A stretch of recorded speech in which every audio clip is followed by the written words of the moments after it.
All right, here we go. Here we are. Welcome, Fraser. How you doing? It's been a Good, while. Chris. How are you? Not too bad. Not too bad. A bit It flustered, to has be been. honest. To be honest, at the moment, wasn't quite prepared. But here we are. Here we are. Anyway. Yeah. I'd like to say I've also been busy, but I've just been away. I had my trip to Sydney, and then immediately my parents were down for the weekend, and then today, my grandma was down as well. So I've just Oh, been out of the house. I've barely been on wow. the computer for the past week or so. Oh, that's all right. You caught up with Change of family and pace. stuff. Yeah. Was you did some gamers related stuff in Sydney, if I remember? Was that correct? Only if we really want to stretch the definition of game related. We went down for Critical Role live show, which is a Dungeons and Dragons actual play. Right. Yeah. Yeah. That's Um, that's a game. That's I mean, but that's what people played before computer games. yep, Yeah. yep. Yeah. Yeah. And Yeah. I mean, Baldur's Gate 3, one of the biggest selling games last year, Mm, based on the mm, same system. So yeah, yeah, mm-hmm. it was good. We were sat 4 rows from the back in the elevated seating. So, they Mm-hmm. looked like little ants down on stage, but Oh wow, was that big? Was it? There yeah, was. that was the Sydney ICC, so 8,000 capacity. Oh goodness me. Okay. So And then in not quite the Melbourne, size of the MCG, but no, but they were in the Rod Laver oh, Rod Arena Laver in Arena. Melbourne. Yeah. Yeah. Yeah, Okay. so that's what 15,000 sold out. Yeah. But Wow. yeah, big So big turnout. well, there you go. That's quite amazing. That you can say was it good? Was it worth going? Oh yeah, I mean, Okay.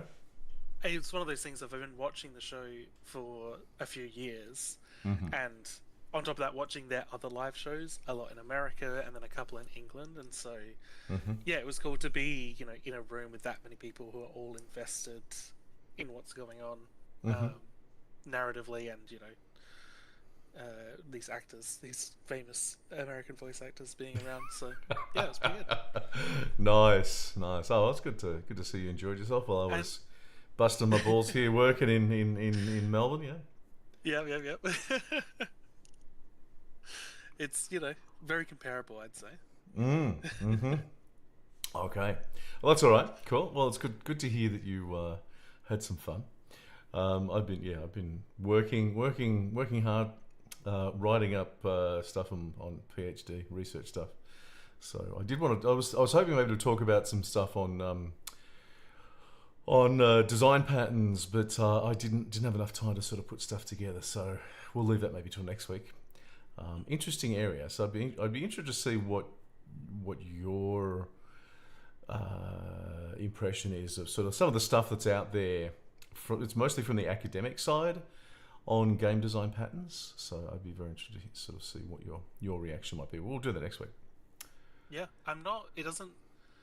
It's not ringing any bells too loudly. It makes me think of when we looked at the dark patterns a few Yeah, weeks that's ago. that's pretty much yeah. So the dark patterns are design patterns. Yep, yep. Yep. So that's part of it, but there's more there, and there's more kind of um, I guess formal examples. So like with the whole language, like formal language and everything. So, but I don't want to spoil it. So we'll look at it next Okay, week, and I'm interested just to get your reaction sounds to good. what that is. Yes. So we did talk about this last time. FBC Firebreak. I did put a video up just of that section and got quite a bit of hate because of what I said about FBC. But hey, I think I've been vindicated because well, yeah, we're looking at the reviews here right now. So um, yeah, and all reviews are mixed out of what 1393. And so it's $55 Australian, which is that's not that cheap. So it's a bit of money. Um, and we've got some reviews, I guess, down here as well. So if we go down to the reviews, what do we got? So mixed reviews. This is mostly positive, but the first couple that have come up are not recommended. Um, Oh, that's interesting. So one of the top ones here. Have you got that up on your? Or you can see my screen, can you? Yes, yeah, I've got both up. Okay. So I've had fun with Firebreak, and I'm going to keep playing, but I can't recommend spending $40 on it in its current state. Needed more time in the oven. That's interesting. Feels like an early access title. Co-op shooter genre has too many solid titles for a company as big as Remedy to have released Firebreak in the state it's in. Ouch. Ouch. Hmm. Do you want to maybe read the next one? The next big one. Next one here. Can you read it, or can you see it? Yes, I've got that one up. As someone who has 800 hours in Deep Rock Galactic, 600 in Payday 2, 250 in Helldivers, and 122 in Left 4 Dead 2, I have a strong love for the PvE horde shooter genre and was interested in the trailers I saw for FBC Firebreak. Keep in mind this is coming from the perspective who never played Control or Remedy's projects or hear good things about them. After 11 hours, while I did enjoy it, there have been some major caveats that prevent me from actively recommending this game. I will start off with some positives though. Love the idea. This is quite a Oh, FD. okay. I might summarize it. Yeah, fair enough. Love the idea of having a team of first responders. The limited weaponry. While it is contentious, a lot of people here complain about only 6 weapons. Someone who came from Payday would much prefer a small range. The perk system. So I'm not sure. I don't think we saw a lot of the perk system in the trailer. I think we saw a thing some. about Yeah, not in any detail. Yeah.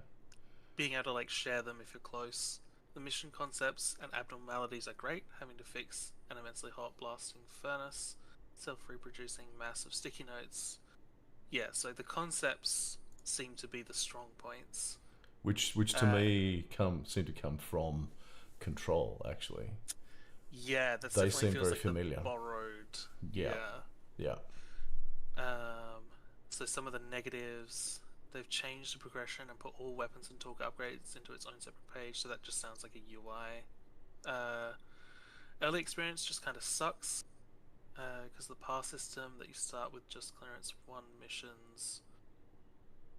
What your experience is that missions barely last 8 minutes, so it sounds like it just takes a while to kick off. Mm-hmm.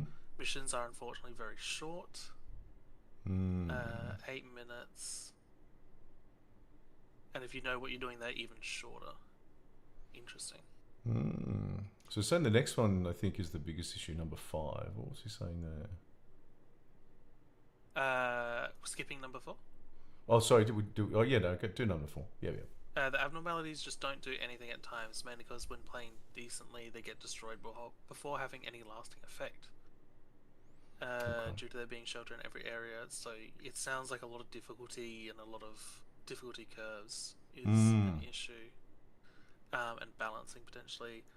Probably the biggest issue in the game, the lack of variety, which is the biggest skill here. There have been a lot of complaints in the reviews, lack of content, but I think it's really just a lack of variety. Yeah. They see, and then they have 5A and 5B. Oh, okay.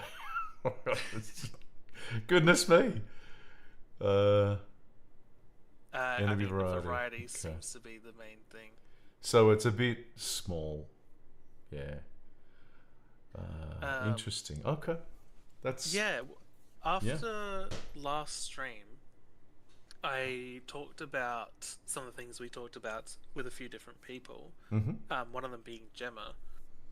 And, because one of the fears I had that I feel like you articulated well with your sort of Fortnite-ification was, the idea that is this just a money grab? Is this just, taking bits and pieces and trying to smash something together to get some cash flow? And I was saying to Gemma, this isn't completely unprecedented, though. Isn't it? Well, for Remedy? Ages ago, we talked about Alan Wake American Nightmare. Oh, which, okay. I feel like was trying to jump on that horde shooter bandwagon that was happening around 2010, 2012. Right. With games like Gears of War is the big one for me when I think about horde shooters. And so before this had come out and we'd seen the reviews, I was saying, there's a chance if it's like American Nightmare, it's just a case of a part of the team at Remedy really enjoyed the gameplay and wanted to, Yeah. you know, really pull it apart and flesh it out and really like see how it's going in there. Um, and that's how I think they came to that sort of American Nightmare stage. But this Hmm. seems to be based on just those couple reviews and what we've seen. I'm not sure because it doesn't look like Control gameplay. Like we don't have Mm, the mm. double jump and the levitation and Yeah. the telekinesis. It's stripped back to the gun. So I'm like, Mm. the combat system. I don't even know. Like and it seems like it's too fast paced to play like Alan Wake 2. So it's a new combat system but set in the oldest house. Yeah. Which, yeah, I guess is maybe part of the issue. Maybe they wanted this to be more like American Nightmare, but ended up having to, biting off more than they could chew, which maybe would account for the issues with like variety and balance.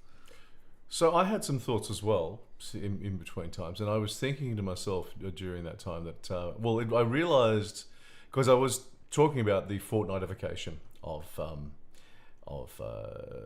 control games, but also other games as well. And I realised, of course, and I was thinking, why would they have done this? Why would they have gone down this path? And I'm like, oh, hang on, Alan Wake 2. So Alan Wake 2 didn't pay for itself. It took 12 months to pay for itself.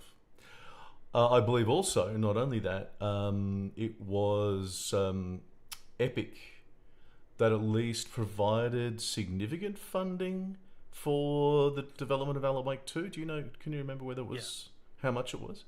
So I'm Not assuming. specifically. I just in my mind, I'm like, maybe in that time, maybe there's some pressure because they hadn't actually made back their money.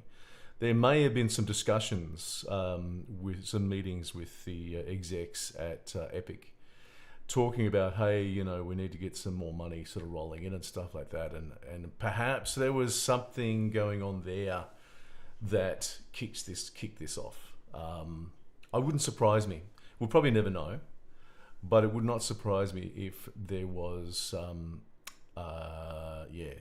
people from Epic coming in and talking to them, saying, hey, this is what we did, and maybe you should try something like what we did, and maybe a little bit more pressure since there was cash in the equation as well. So that's one of the thoughts that I kind of had about that. I think it's a bit disappointing. I was worried it was going to be like this. I was definitely worried. To me, it's not a Remedy game. That's the problem. It's just not a Remedy game. And I've seen someone mention that in one of the reviews, that it's not a Remedy game. It's from someone else. So, are you still going to get a copy and play it? I will. I think it's definitely a case for waiting for it to go on sale. Either that or for some sort of major overhaul to happen. Because Well, I mean, Well, you might be in classically, trouble if you wait too long, mate, because there may not be anyone else to play with because it's not looking real healthy. yeah. I mean, It's I'm not looking fortunate. real healthy at all. I was talking to Zebedee just the other day, Mm-hmm. and this came up because they also big Control and Alan Wake Remedy fans, Yeah. and so I think we're both in a position of let's wait and see what the summer sale does. Mm-hmm. If it comes out, for a decent sale, then I can rope in a couple friends. Yeah. Fortunately, it's just the three players. I don't have to find a fourth. So Mm-hmm. Yeah. Then you've got um, three. You've got two other friends to yes, play. yeah. Cool. Look, So if I it will comes play it at out some for point. $4.99, I might buy it as well. But it'd have to be pretty cheap, I think. Yeah, Um, yeah. And I think, look, one of the lessons here, I think, for any game designers, any game design studios particularly, is that you really have to be careful about your reputation, and you have to be aware of what your reputation is. So Remedy has a great reputation as a developer of a particular type or style of game. Would you agree? Oh yeah, definitely.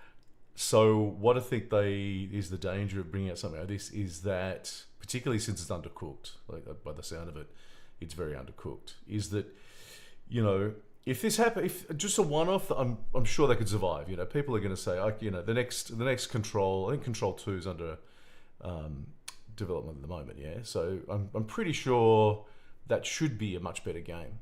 But if they came out with something else similar, you know, next time, then they're starting to destroy their reputation, and reputation means a hell of a lot to people. Once you've built up that reputation, you want to keep that. You want to make sure you don't damage that reputation by, you know, doing too many things like this over time. Otherwise, you know, after 2 or 3 bombs, then you've lost your player base, which is that's what you know that's the way that's the gold.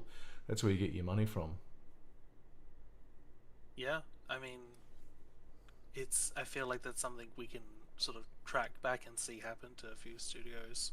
Oh yeah, Um, yeah. and I think, you know, Remedy especially, I feel like really lives and dies by their reputation. Mm. Like, I feel like the release of Control was the tipping point for them in recent times. I feel like you can go back and see, you know, after Alan Wake, it was a bit like of a cult classic. It was, you know, it didn't blow up immediately. It was cooking, and then they came out with Quantum Break, and there was at the time quite a bit of backlash for the idea of like an episodic game and having to wait for parts of the game to unlock, and so I feel like, yeah, Control was that tipping point where people played Control and went, wait a second, this is really good, like, Yeah. and so that plus all the sort of that cult classic-ification of Alan Wake led to this big swell for Alan Wake 2. Yeah. And yeah, it is a bit spooky to see this game sort of pass by, mixed reviews on Steam. I wonder, you know, I was just talking about American Nightmare. I wonder if they had pivoted, or not pivoted, but followed a closer approach to how they did with this, where, you know, I could imagine a version of this game where it's almost like, you know, one of those extra large DLCs for a game. I think of like Halo 3 ODST, where it's like, this was going to just be a DLC, but it got too big to be that. Right. And so if they release an FBC Firebreak where there's a story mode and a narrative where you play as one of these Firebreak, you know, squads, and you have all that really, that's like you said, that stuff, the reputation that Remedy's known for, storytelling, interesting narratives and characters and writing. Yeah. And then on the side you had this multiplayer mode. Yeah. I think it would fit in the reputation, and people would be so much more forgiving because they'd say, you know, hey, $50 for, like, you know, a tight, compact 4 or 5 hour narrative experience, and as a bonus, you get a multiplayer shooter on the side. Yeah. I feel like it would be such a different response from fans, especially. I mean, looking at the numbers, this is a disaster. Like, what's the maximum? What's 761 players? That's really bad. I mean, that is really bad. Particularly, you know, we're just sort of that's the 21st of June, which is a real pity. So I don't know why it's so bad. Whether the marketing has not been particularly strong or something. Because I would have expected to see probably I would have thought in the thousands, given that Remedy has such a good name. And that it would have, you know, at least started there, and then, you know, if it's no good, then it drops off precipitously. But it's only started at what, 750 or something, 709, and then, yeah, I don't know. It's a bit of a surprise. I wonder. Surprise you? Like, it surprises me because, yeah, I feel like Remedy, if I were in their shoes, I would want more. But thinking back on how much of the advertising I saw, I'm like, well, I saw like one trailer months ago, and then one a couple weeks ago. That's about it. And then, not to mention, I appreciate that one reviewer for, you know, mentioning a game like Helldivers 2.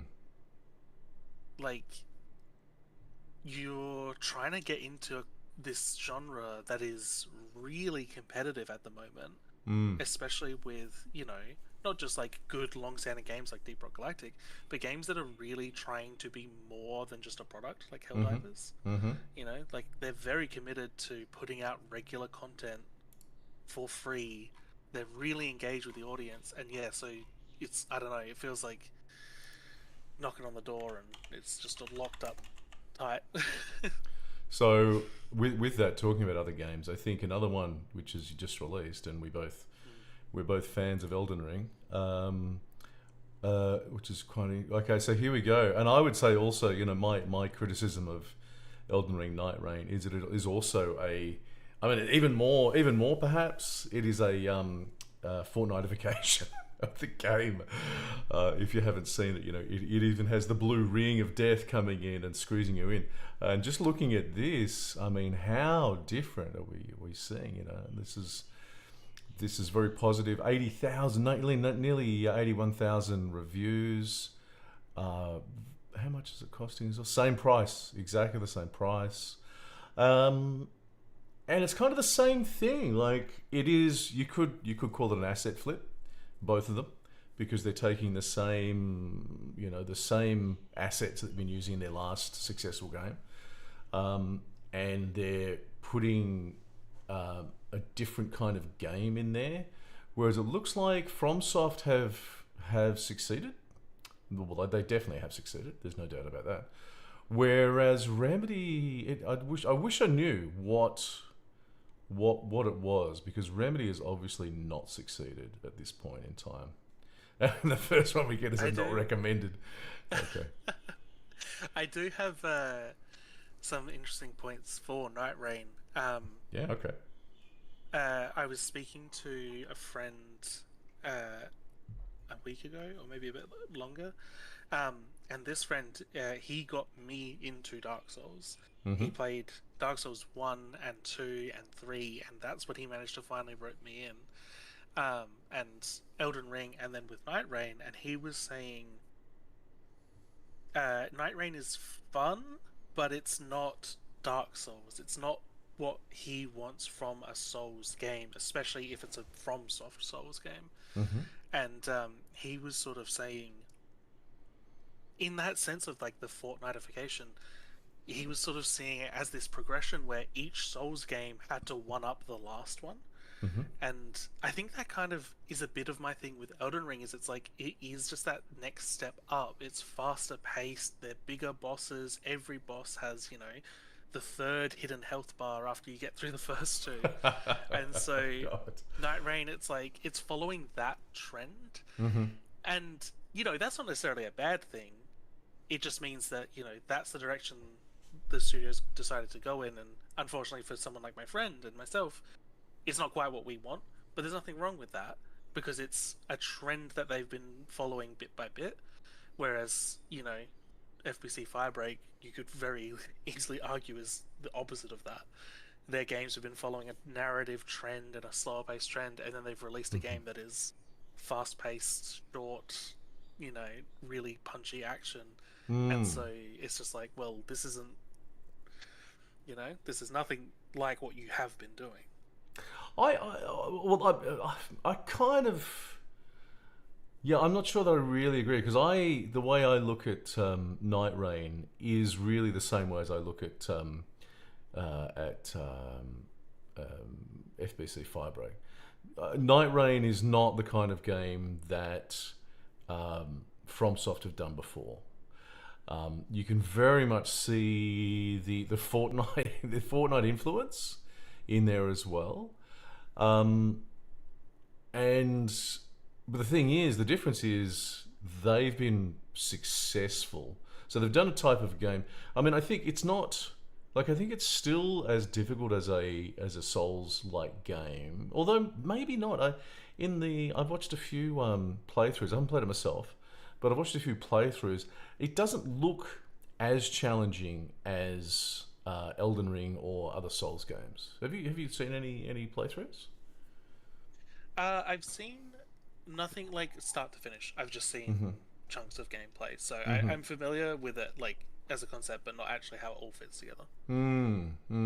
Yeah, I mean, to me, it looks like I mean, they seem very similar. I think you can compare the two, but just one has done it much better than the other. And I think it's something I guess to consider again. When you're involved in designing games, creating games, just there's the whole idea of, well, number one, who are you putting onto it? And I believe I did watch a video from Belula. I watch these guys pretty regularly, or this guy pretty regularly, and it was interesting. He was saying that the guy who was the game director for this game, for Night Rain, was one of the designers of the combat in Elden Ring. So it's kind of interesting that that's the case, and because really that's what they focused on there. It was an asset flip, and he was even saying this. It definitely was. Elden Ring Night Rain is an asset flip. There's very, very few new assets in there, but because he was saying, because they put this particular guy whose focus was on combat in charge of the entire game, the combat in the game is actually good, which is the FromSoft. Coming back to what you were just sort of saying, that focus on combat. If they had have not got that right, then you could criticize them as saying that's not a FromSoft type of game, perhaps. Mm-hmm. But because they did get it right, then people are going, okay, yeah, it's an asset flip, it's the same thing, but hey, we enjoy it. So yeah, fair enough. Whereas I'm not sure. I mean, I don't know what happened with Remedy, but they have not. They've messed something up. The combat's not the same. The characters are not the same. So they've kind of dropped the ball by the look of it. Yeah, and it's a shame because it's like I really do. I personally buy into that narrative that you sort of thrown out of following the money and sort of trying to pull out those corporate threads from it. Yeah. Because and I mean, if you go back and listen to my reaction to it 2 weeks ago, I wanted it to be good. I still I could hear that. I could hear that. Yeah, I think I'm just older and more cynical. So I was like, nah, this looks terrible. And it does. And I think the lack of success, has. But yeah, I guess my point is, it's like there's no reason it should have failed. I think if they had more time to work on it, like Remedy has the prestige for a reason, right? This feels like, just not enough time in the oven, not enough time spent designing. And well, but not just that. Also, like, if it's not your passion, like the best games are the ones where someone or a team with some sort of passion about it is working on it. I think this, this happens, unfortunately, too often. You get someone, in the corporate, management area saying, "Hey, we need to make more money." And then these corporate execs get together and say, "Oh, how can we get more money?" And they're like, "Oh, let's do this kind of game." And then it's just given to a team, and there's no passion behind it.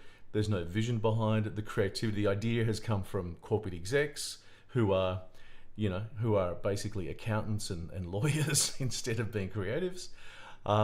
This has been around. I mean, you get the same thing in the film industry. You get these sort of disasters that are driven. They tend to be driven by the corporate execs, and it's all about making money instead of a passion for the creativity and the passion for the actual game. Yeah, I do wonder, on a slightly, just to bring it back a little bit. Did you see the trailer for FromSoft's next game, The Duskbloods, coming out next year? Oh, I don't think so. It's set to be multiplayer, 8-player multiplayer. I think it's a Switch exclusive, if I remember right. Oh god, really? Yeah, I mean, really. It's a lot of really odd choices, but seeing people enjoy Night Rain so much, I wonder if that's almost been like the testing ground. It's like, hey, if we're going to do an online multiplayer like Souls type game, why don't we just use all the assets we have and see if we can make it fun, and then turn that into Oh, this, dear. uh, next game they're working on. Oh, So we'll so, have a while to wait to find out. But makes me want to cry. I mean, yeah. Look, the thing about Night Rain, I'm not going to play it. It looks. I think it looks crap. I don't want to play it. I'm not interested in playing it. And it certainly it hasn't been as successful as Elden Ring itself. I mean, Elden Ring just hit it out of the park because it made the Souls genre accessible. But this is going in another direction, and I really hope. This is driven by It's still driven by corporate. This online multiplayer stuff. We've seen Concord, we've seen Marathon, both of which have failed abysmally. And I mean, one of my favourites has been Rust. Rust has been around since 2013. That's the kind of opposite end of the spectrum, and that's where you get someone who's got a studio, who's got a passion for something. 7 Days to Die is another example. It's all about the same age. This is not driven by the corporate overlords who want a massively multiplayer game they can just milk and forever and ever. But that's what they want. The corporates want something which is going to give them money again and over time, that they can just pump out new assets for and stuff like that. And I really hope this is not where FromSoft's going, because that would be a tragedy. But I guess someone else would take it on if that's the case. I do wonder though, like Elden Ring to me is Dark Souls, but following the open world trend that I think Breath of the Wild popularized. Mm-hmm. And so, I'm like Elden Ring, one of the most successful games that released that year, to me feels kind of like that. It's like, hey, the market trend says gamers want open world. Can you make an open world Dark Souls? And they knocked it out of the park. So I wonder if a similar thing is like, hey, gamers want 8-player multiplayer. Can you make an 8-player multiplayer Dark Souls? And I'm like, it might be like a corporate push, but if that's the same scenario, it's nothing to say FromSoft can't, I guess knock it it out of the park. depends. It depends what is happening internally in that studio.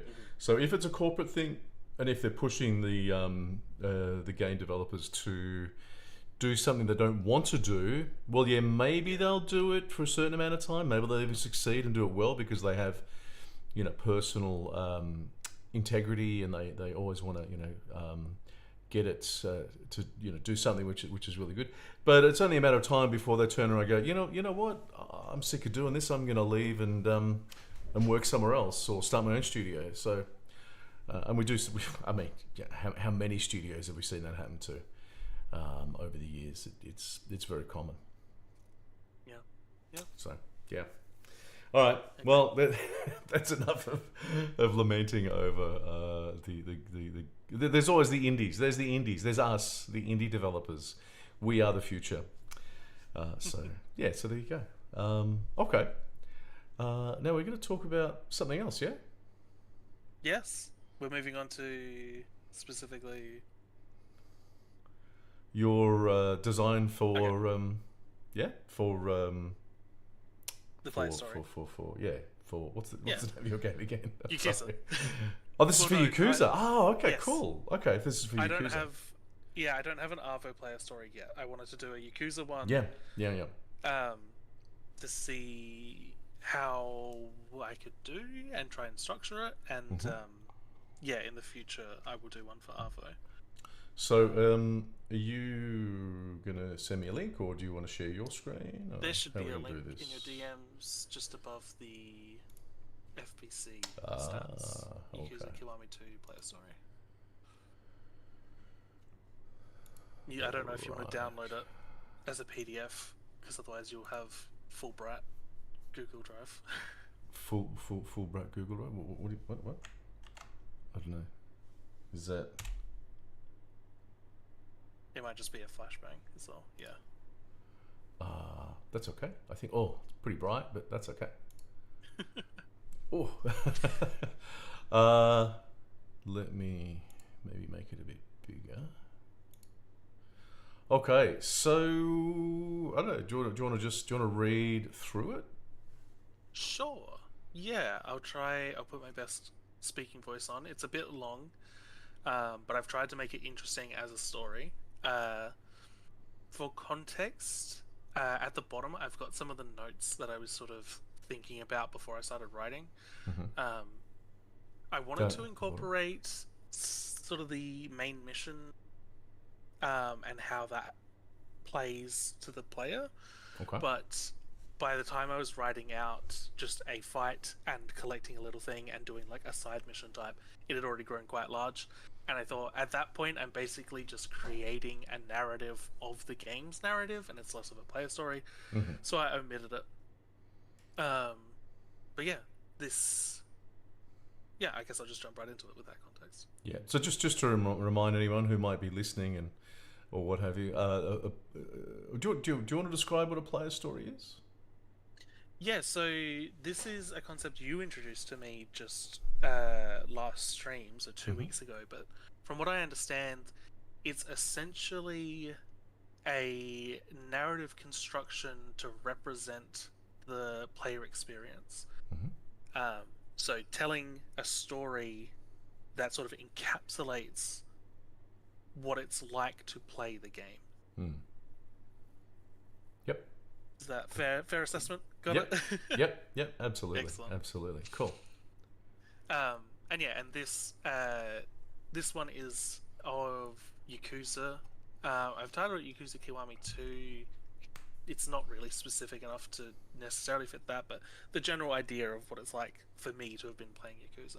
Okay. Cool. Cool. I'll get right into it then.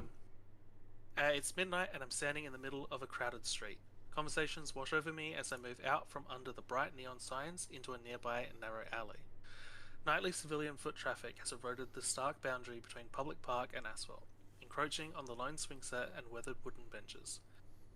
It's quiet in the park. Children know to go home when the sun sets on Kamurocho.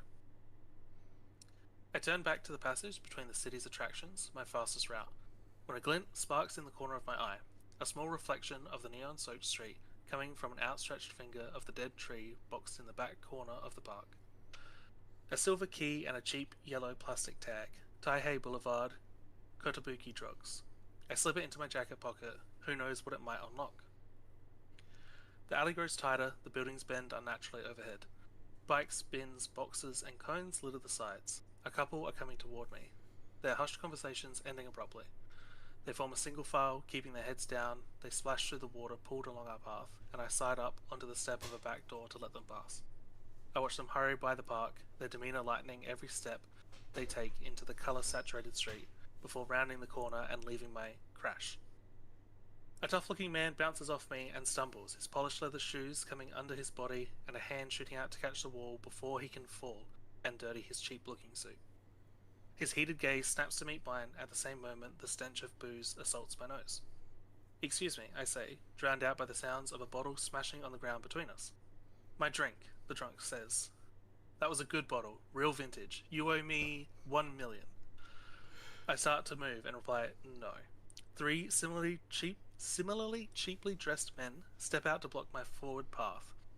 You're not leaving without making things right.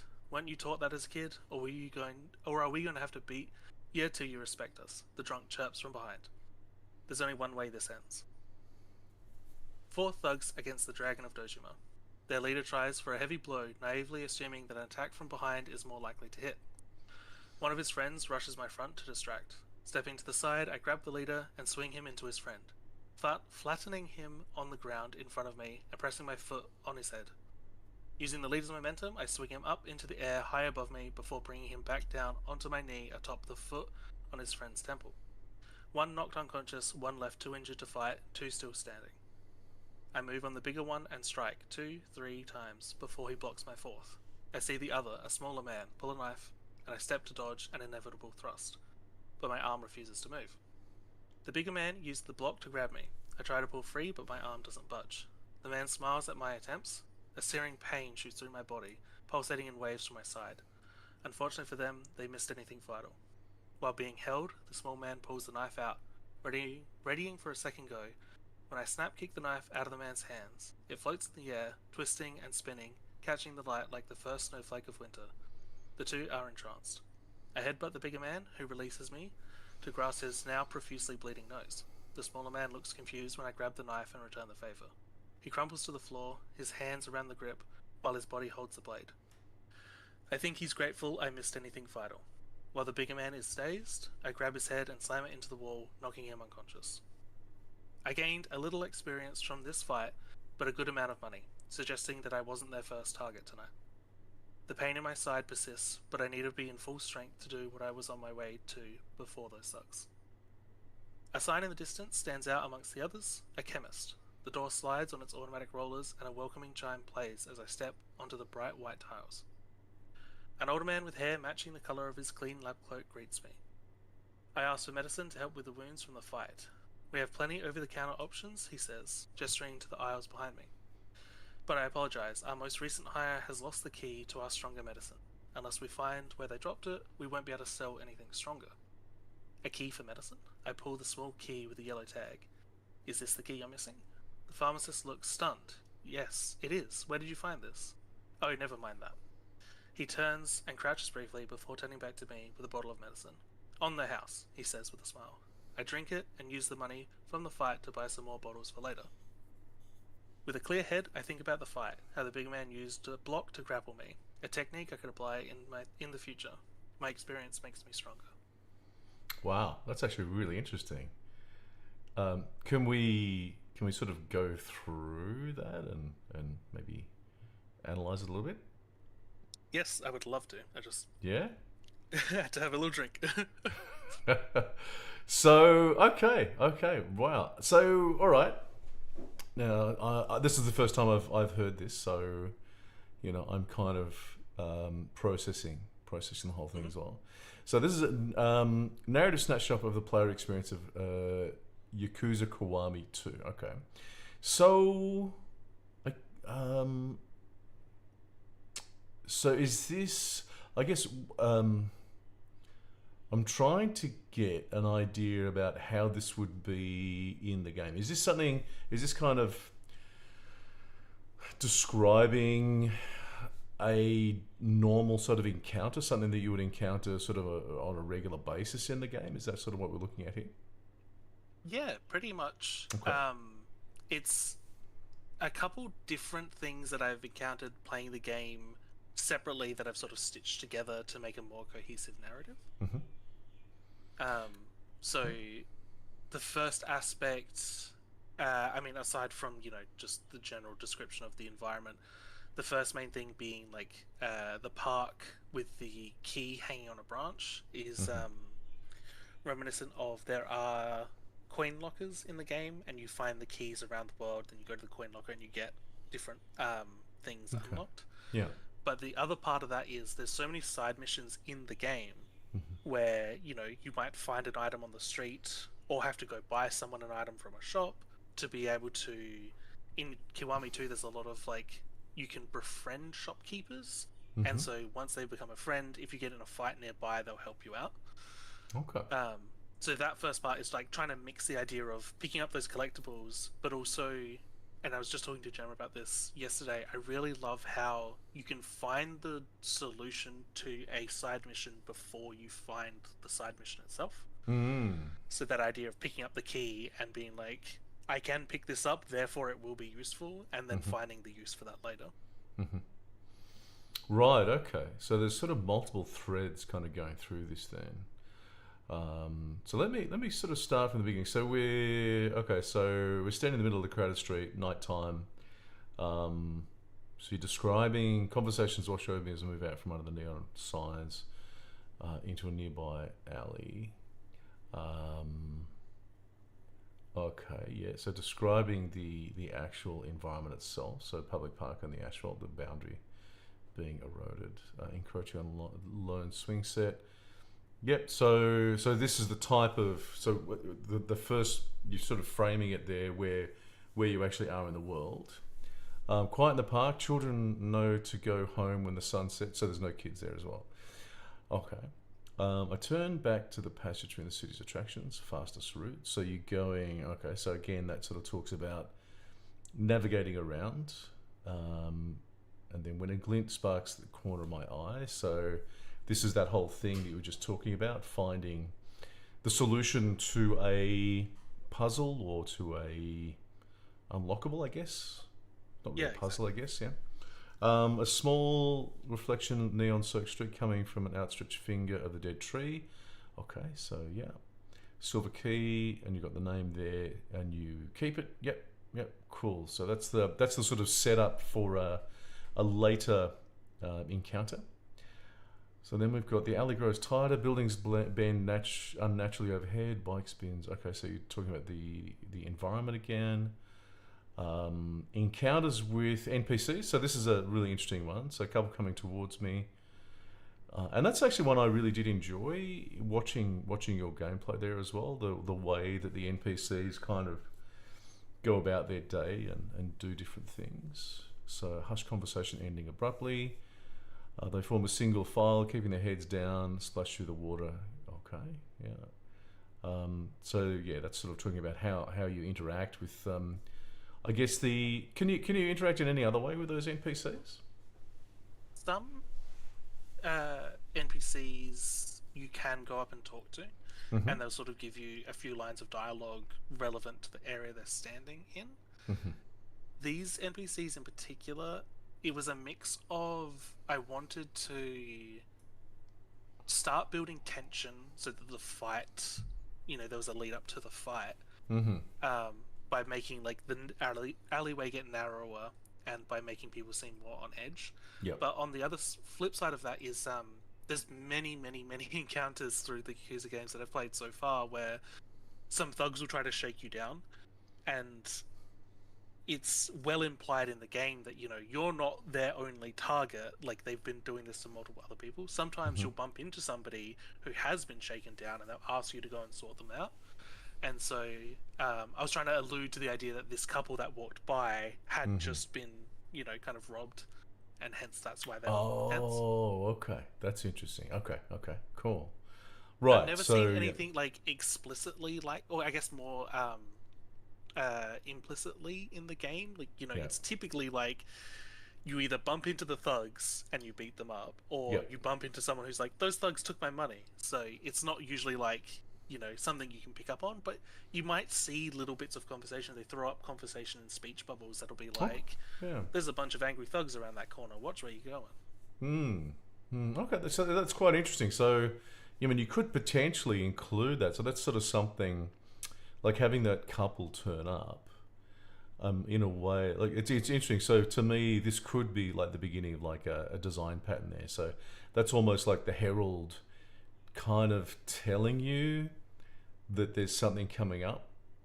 If you could use that each time, it may not be a couple, could be an old person or a single person, but their demeanor and everything, like you were just saying, tells you that there's something's happened, and that it's sort of building up to the next part. I may just be repeating what you were saying, but correct me if I'm incorrect, if I'm wrong. Yeah. No, I'm with you. Yeah. Yeah. So okay, so then every step they take into the color section of the street. Yep. And then crash. So you actually run straight into someone. Presumably, this is the whole that colliding with someone is part of the shakedown. Yeah. Yeah. Mhm. There's like there are like the game will spawn groups of enemies that Mhm. patrol certain areas, Yeah. and they have like a detection range and like a Mhm. vision cone. If you cross it, they'll run up and try and fight you. Mm-hmm. But especially in like Zero and Kiwami 1, if you bump into an enemy, they immediately get aggressive. Right. I'm also thinking of a side story in Kiwami 1 where it was literally like these 5 thugs would walk in a really wide line down the street, and so if you approach the street, it'd throw you into a cutscene where you bump into them in this fashion. So Right. a bit of a mix of like the more scripted and also the generated enemies. Okay. And if I sort of take this sort of to its sort of further through, I mean, this is informing whoever is creating the AI of sort of how this is going to be, like the behavior of the AI enemies as well. Right. Yeah, I hadn't even. I've been so focused on this idea that the player story is like the designer's sort of uh, like extra. I can't think of the words. Contemplation or Yeah, like yeah. a resource to help make those design decisions. But I Mm, guess yeah, there's no reason why. And we talked about this a few weeks ago. Like anyone else mm, on the team, if they had the time or needed it, could mm. use a document like this to help get a better visual, to Yeah. a better understanding through that narrative sense. And then they apply their own critical thinking Mm. on okay, well, if I'm working on, like you said, the AI, how can I make it align better with their vision? Yeah. Yeah. Yeah. So I mean, I think if you were sort of looking to sort of create, like documentation on this, you'd just as sort of an example, you would have, obviously you've got the non-player characters, then you've got like a scenario going on. They're doing, like you were saying, patrolling around, and then I guess you describe, if you're doing documentation for your development team, you'd sort of talk about sort of what they do, how they go, and how they react, but you do it very succinctly, I guess, in maybe even dot points. This is what sort of happens.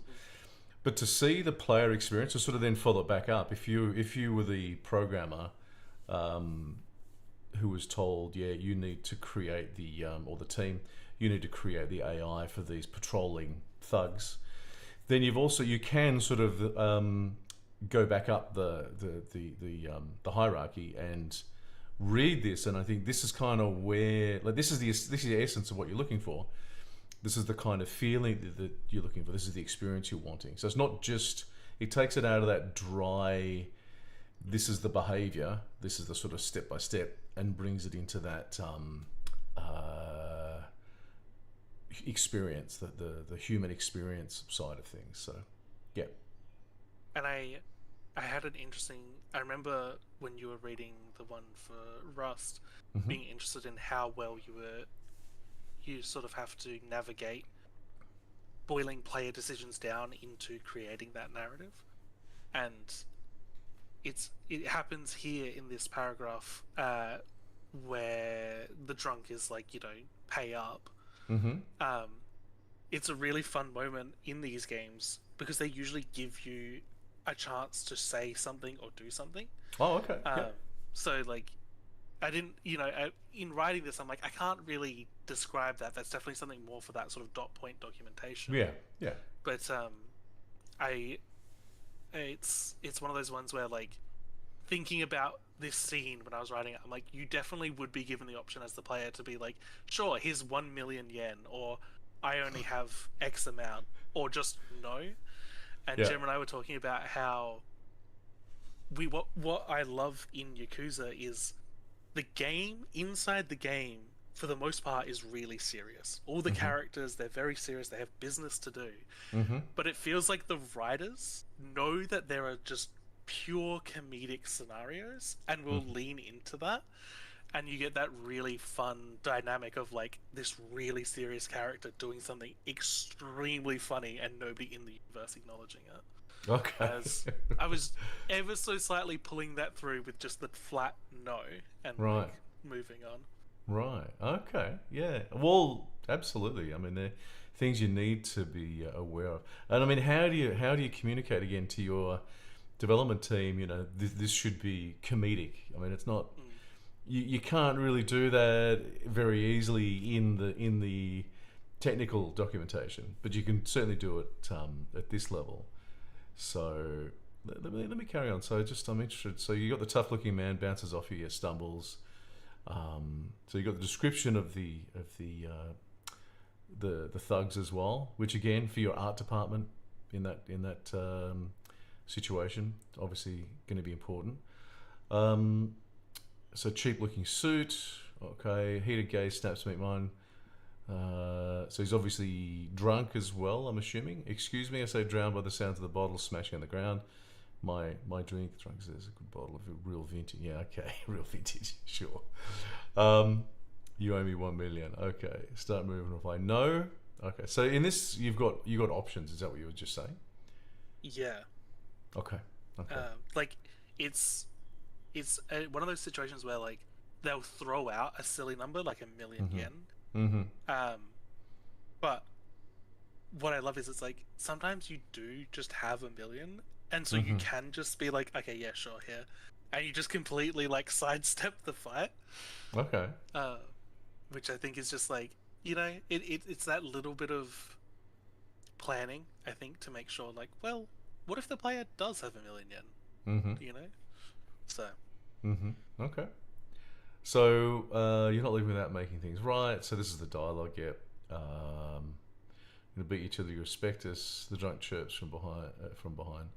Only one way to end this. Four thugs against the dragon of Dojima. Leader tries for a heavy blow. Okay, so describing the combat here as well. Naiving yeah, assuming the tap behind is more likely to hit. Yep. I felt odd going into such detail for the fight scene. Mm-hmm. Like a part of me was being like, this feels, just self-indulgent in a way. Mm, But I was thinking doesn't like, come across that way. oh, that's good. No. um, I was thinking it is one of the key parts of the player experience. It's one of the Yeah. major mechanics. There's a whole combat system. Um, I think if I were to redo it, I would have lent more into splitting up because with the combat in Yakuza, you have your regular attacks and you have heat actions. So Mm-hmm. you do enough regular attacks, you build up your heat gauge, and then that lets you do the special moves that do more damage. Oh right. So Okay. I Yep. think I would have liked to have split it up a bit more. As a Yakuza player, I can see the difference between the heat actions and the regular attacks. But Mm-hmm. yeah, thinking about the fact that like anyone from any department should be able to look at a document like this to help draw inspiration, I think it would be nice to be a little bit clearer in there. So you didn't include it? Is that what you're telling me? You didn't include the sort of heat interaction? No, The- and like no direct references. This is maybe I I don't know if you would. I'd remember. suggest that you probably would Right. somehow. Yeah. Don't be shy. Well, Don't be afraid to include more detail there. Because I can certainly see how you could say, I mean, but how would you describe that as a player action? It's like I can as the fight goes on, I can feel my adrenaline moving. I don't know how you do it, but maybe that's well, one way. I don't know if you remember the the gameplay footage from the other week, but um, when your heat gauge fills up, or when you Hmm. perform heat actions, you get like the blue fire particle effect going on around you. Right. So that feels like a really not only a good thing to reference in this narrative for Mm. the sort of VFX team, Hmm. but also a good way to differentiate that because that's what they do in the game, right? Your light attacks, your regular attacks are just standard animations, and then your heat actions will have a special cutscene associated and all Right. of the sort of VFX going off. Yeah. So So I would definitely include that in something along these lines. So, I mean, you could do a second version and try and put that in. As I said, I wouldn't like it doesn't come across as indulgently. I mean, this is I think it really effectively gets the idea across. So, but you could go more into it for sure. I don't think we'd have a problem with that. So yeah, so describing all this is cool. That's fine. So talking about how the combat it works. It's kind of interesting. This one pulling a knife. Now in a game, sure, it's like, in a game we understand that it's quite interesting. So hearing you describe this, because this is more like a short story, and so I'm thinking the framing is like as you would if you were listening to a short story. And so pulling a knife and getting stabbed is like, and then just walking. Ah, that's fine. I just walked it off. Sort of. Which in a game, yeah, no problem. But in a short story, oh yeah, I got stabbed and I was fine. I just walked it off and went to a chemist and he gave me some aspirin and I was all good. It's actually just funny to hear that. yeah, The sort of cognitive dissonance in a way, I think, from the different genres. So a story compared to a game where we accept it in game. We accept you have some sort of thing which will heal you entirely. Whereas if you get knifed in a story, well, that's a pretty big deal. So that's just an And lo- observation. Yeah. on that line as well, in Kiwami or in Yakuza, um, it's and I keep thinking about, we talked briefly about like asset flips, and Mm-hmm. Yakuza is well known to reuse a lot of assets, but there's a lot of respect because they will just increase the size of the game and increase the polish, and Mm-hmm. so it doesn't feel like. But one of the things that happens is like in Yakuza Kiwami, when I was playing that, I was playing with one specific fighting style, and I only had one heat action that I could use regularly, which Mm-hmm. was like a counter attack. And so you get a little cutscene where the person comes to punch you, and you smash their fist with your elbow, and you see their fingers get splayed out really grossly, like you've broken their hand. Mm-hmm. And I'm in this one fight with Majima, who is like an ongoing sort of boss antagonist, and I've done this move maybe 3 times already in this one fight, and I was streaming it to some friends on Discord, and one friend goes, "Oh, ew, what? That was gross. That move was so bad." And I was like, "Yeah, I've done that 3 times," and then I keep fighting it, fourth, the fifth. They look back, it happens a sixth time. They're like, "Oh, you did it again," and it's like that idea of like, yeah, stopping and thinking like, I know as a player, this animation is just being used because I'm doing a significant amount of damage. Yeah. But the fact that it's the same animation, when you stop and look at it, you're like, wow, I just broke his hand like 7 times in one fight with the same move. He really didn't learn, huh? Yeah, yeah, yeah. So yeah, it's kind of. I mean, that's the game though. Hmm. That's what we have in games, isn't it? So Yeah, but we it kind of feels accept that like, stuff. Yeah. yeah, it's that same like moment you're saying here, where it's like when you try and translate Yeah. game things we take for granted a game into like a short story, it's like Yeah. whoa. Or when someone just happens to look over your shoulder at a game you're playing, they can have that same experience where they're like, "What is going on?" Yes. Yeah. 100%. 100%. It's kind of interesting. I wonder whether there's anything to sort of learn from that, or whether is there a different way of doing things? Might be an interesting question. Yeah, Um, it feels like it's the similar thing that you boil it down with your footstep sounds. Where it's like you mhm. can use the same handful of sounds, and then the cheap solution is you just pitch shift it randomly. Yeah. Sure. But I don't know how I you love I a don't know cheap what. solution. I love a cheap Yeah, I solution. don't know how that works for like a full animation though. Yeah. That's Just that. Yeah. randomly tweak the values and see what happens. Yeah. So anyway, so I'm just looking here. So okay, so you're still describing this. I mean, I think this is really good. So you he uses a block to grab you, try to pull free your arm, doesn't budge. The man smiles at my attempts. Yeah, a searing pain shoots through your body. You get knifed. Imagine if this happened in on the street.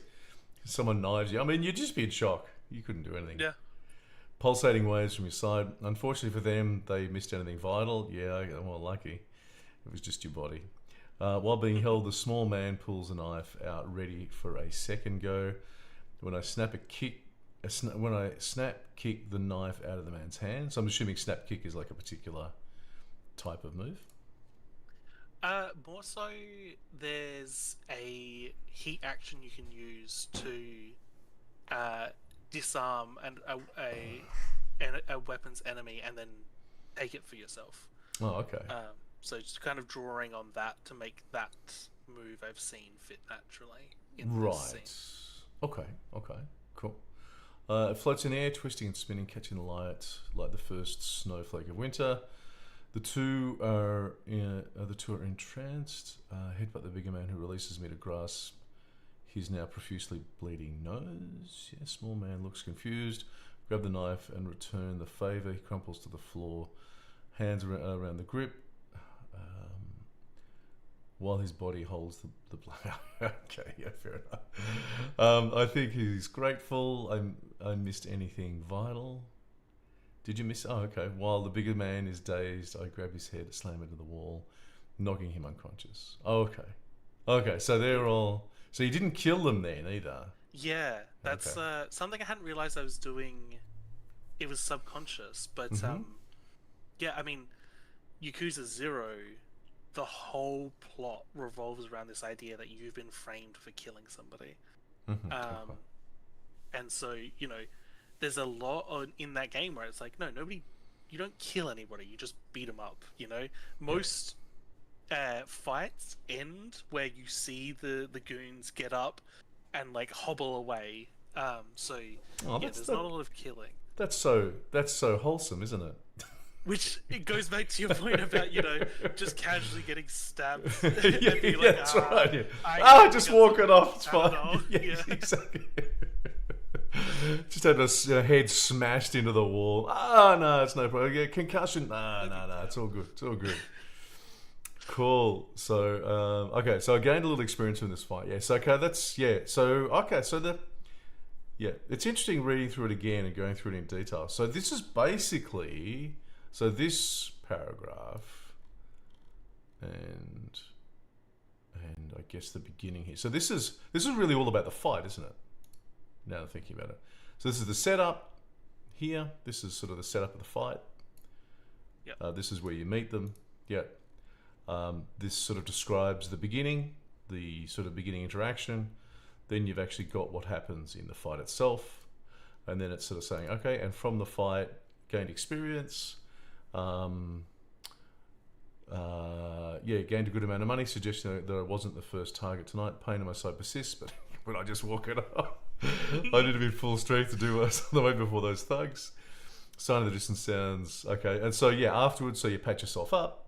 Okay, yeah, this is, it's interesting to read like someone else's version of a player story since I've only read my own so far. And then you've got the interaction with the man, and the resolution with the key as well. Cool. That's really interesting. That is really interesting to see. So, and you get that for free for Bigger Man. And then talking about, your experiences made you stronger as well. So, yeah, interesting. I like to see that's really what I'm kind of wondering, even with these. So with the story, I mean, you can kind of take this in a way, like I just have, in fact, right now, and you've almost got a design pattern kind of here as well. So you've got the setup, you've got your beginning of the interaction, you've got the actual fight there, and then you've got the resolution, which is interesting to see. So you could kind of use that structure in it just itself, like that structure. So you could then take that, what you've got there, and potentially put different spins on that experience as a interacting with those thugs or with other things as well. So you could change things. For instance, you could play with the setup, for instance. So you might have a different type of setup going on here. You could play with the first, where you interact first up with them, and of course you can play with the fight itself. Maybe you got a boss fight one time, so that's a bit different. And then again, you can change these things as well. So yeah, that's really quite interesting to see. We should write a research paper on this stuff. Because I think this is, I've never seen anything about using these sort of player stories, and how they work. Yeah, it's an interesting, like, my brain's split in the middle, where one half is me is like, this is a really interesting design tool that I can use to develop, I guess what you're saying, like the patterns, or like in my brain I'm thinking like the gameplay loops. Mm-hmm. And then the other half of me is like, what a really fun way to break down and analyze like other games, like what's happened here. And especially, I was saying to Gemma, I forgot how much I enjoy narrative writing like this. Mm-hmm. I don't have a mental image. Like, I've got aphantasia, so there's no visuals in my head. All right, okay. And so a lot of the time I get lost when I'm trying to do creative things, especially obviously like those visual artsy sort of stuff. Mm-hmm. So to do narrative like this, it's really effective, because if I've forgotten, I can just read a few lines up to sort of keep it fresh in my mind. Yeah. And especially when it comes to like what's the buzzword that people like? Wow, completely forgotten. Like, when you're criticizing movies and you're breaking down sort of the message behind a movie or a game or a piece of art, The theme? I've well, it's the The th- literacy, hmm. media literacy. That's what Oh, I'm okay. thinking of. Yep. This feels like a great way to sort of, mediate that. It's not all happening in your head. You're not trying to break down 100 thoughts at once in your Yeah. brain. Yeah. Writing a narrative, a player story like this, it's Yeah. like, you have to take it in bite-sized chunks and do it one step at a time. Yeah. Absolutely. There is, if I can find it, I wonder whether there's just because we're talking about this.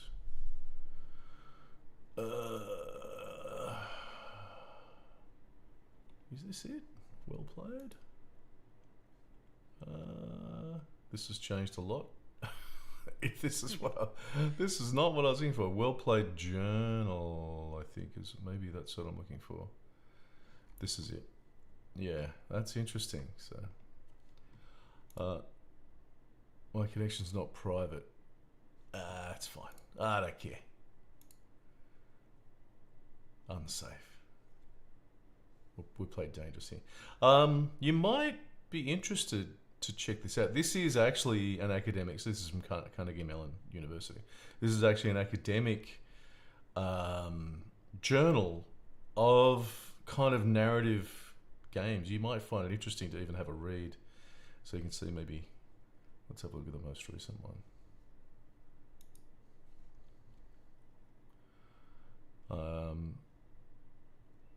Oh, that's interesting. Postmortems on VRNA. Oh, that's good. I need that. I need a reference on that stuff. Oh, that's quite interesting. So that's a different one. Where's the? I gotta download the PDF. I want to see what's in it. Where's the?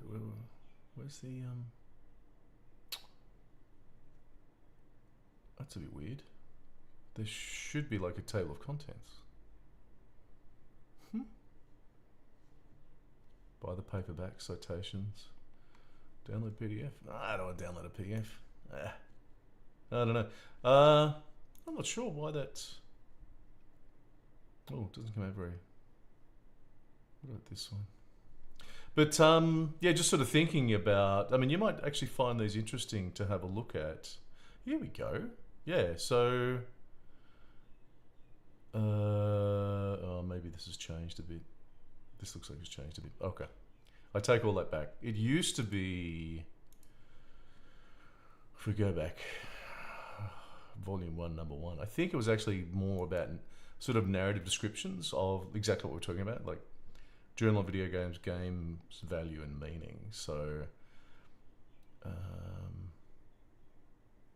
Little Big Planet and Metal Gear Solid 4. What the hell? That's an interesting. What is that about?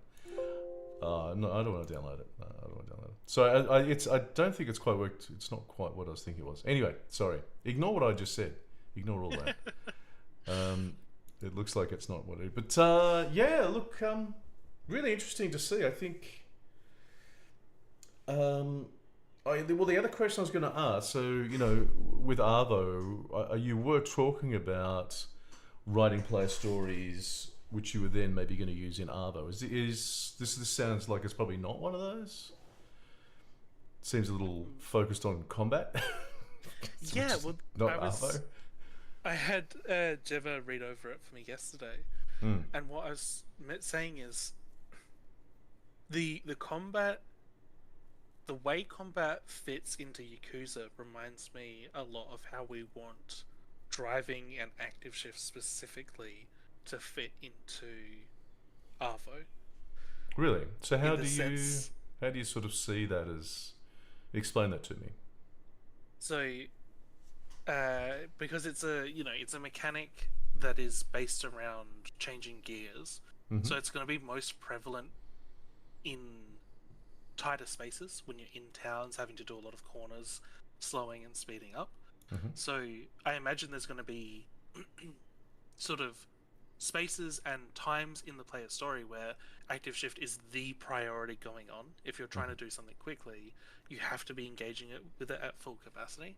Sort of like when you get into a fight in Yakuza, it's like it takes up all of the bandwidth for the game.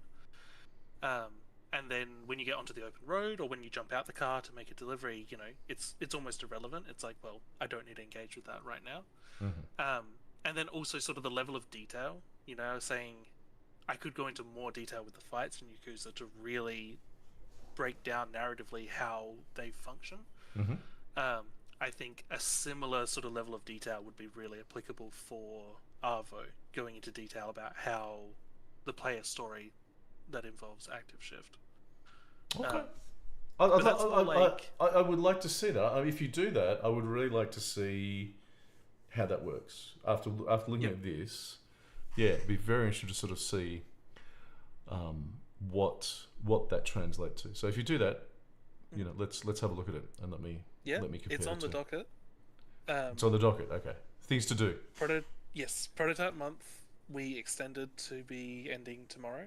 Okay. So by the weekend, we'll have the prototype for Arvo up on itch, unless something goes catastrophically wrong. Okay. And so after that, I'll be jumping back to focusing on design docs and design thinking. Cool. Okay, good to hear. So then you might get on and do player stories. Yeah, I would Which like to. you're gonna I don't Nice. know. I don't think it'll be as refined as this, just for the fact that this is based on Yakuza, a fully fledged game, whereas I think the first go for Arvo is I'm going to have to answer a lot of questions as I'm writing it. Sure. But I mean, I think it'll be that really is helpful. But that is exactly. I mean, that is the whole Yeah. point. Answering those questions now instead of when you're doing your development.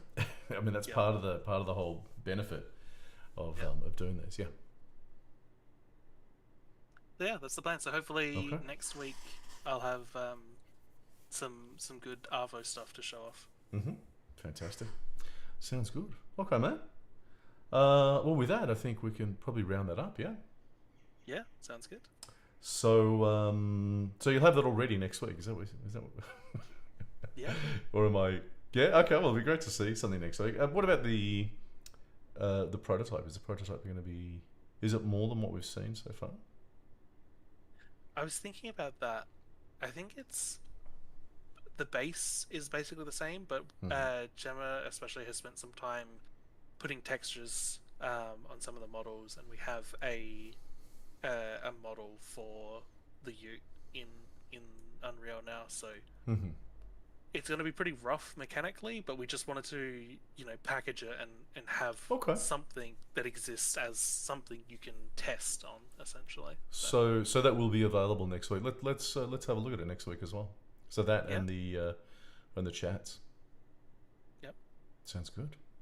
Alrighty. Excellent. All right. Well, let's wrap it up there. And we'll see everyone next week. Same time next week. Thursday. Sounds We're good. back. All right. Cheers, everyone. Take it easy. See ya.